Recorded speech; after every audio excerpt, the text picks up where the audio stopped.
O iCities conversa com o Rodrigo Tomé, fundador da Eoceano. Seja bem-vindo, Rodrigo. Muito obrigado, Jéssica. Tudo bom? Tudo bem. Então a gente vai começar entendendo um pouco mais como que a preservação do oceano impacta no ecossistema como um todo, ambiental. Legal, essa é uma pergunta importantíssima e aí talvez a gente refaça ela perguntando como é que é composto esse planeta. A gente vive num planeta chamado Terra, mas aí quando a gente saiu e olhou ele de fora, a gente percebeu que na verdade ele é água, né? 70% da superfície do planeta é composto de oceano. Um único oceano gigante que conecta tudo e a todos. O oceano é fundamental para a preservação do planeta. Hoje a gente vive um momento muito crítico com mudanças climáticas. A gente criou um impacto tão grande que a gente destruiu camada de ozônio, a gente aprisionou gases que esquentam a superfície do planeta, a gente continua gerando muito CO2 que aumenta ainda mais esse efeito. E isso não passa desapercebido. A gente vive um mundo hoje que essas mudanças desse impacto, dessa crise climática drástica que a gente vive são percebidas em todos os lugares. Aqui no Brasil a gente teve um ano terrível com enchentes. Cada vez mais percebidas, né, por todos. Cada vez mais frequentes, intensas, percebidas. Esse ano, de novo, né? A seca que ano passado a gente teve, que a Amazônia morreu um monte de boto, foi terrível. Pronto, batemos o recorde no ano seguinte. O oceano passa por um processo de aquecimento que bateu todos os recordes. Nos últimos 13 meses, o oceano teve 1,5, 1,8 graus acima da temperatura média. E não tem nada mais complicado para esse ambiente aquático, né, essa bolha de água que vai pelo universo que a gente vive, do que um oceano desequilibrado.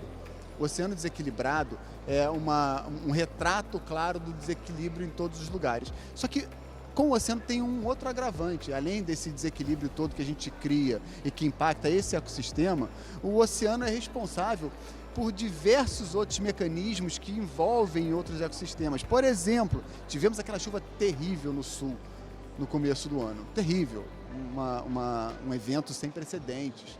E aquilo aconteceu por causa do aumento da temperatura do mar. O aumento da temperatura do mar bloqueia as correntes de ar que transportam a água do norte, fazendo com que ele passasse sempre ao largo da Cordilheira dos Andes e que não tivesse nenhum lugar que ele pudesse desaguar por causa do sistema de alta pressão, por causa da alta temperatura. Ele só achou um único lugar e a água toda desabou num único ponto. O oceano, ele tem essa característica importantíssima de ser o regulador climático do planeta, o maior regulador climático. E além de ser o maior regulador climático do planeta, é responsável por boa parte da proteína que a gente consome. A gente tem uma necessidade a gente depende economicamente do oceano para diversas atividades e elas são impactadas diretamente por essas alterações. Os peixes se comportam de forma diferente, as reproduções, as correntes, os lugares onde eles são encontrados. Então, o impacto que a gente gera nesse planeta todo, ele é muito refletido no oceano e pior, o oceano acaba multiplicando e distribuindo esse impacto para outros lugares. Muitas vezes a gente vê a injustiça climática que existe, porque os que mais geram CO2, a maior parte das vezes, são menos impactados do que países que não têm tanta geração de CO2, mas também têm menor capacidade de adaptação.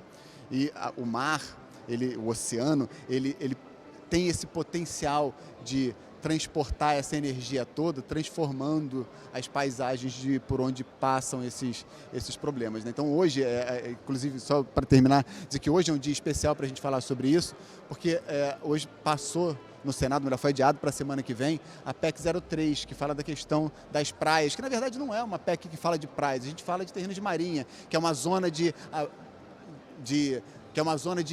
amortecimento costeiro, essa zona importantíssima para amortecer as regiões costeiras das intempéries do mar.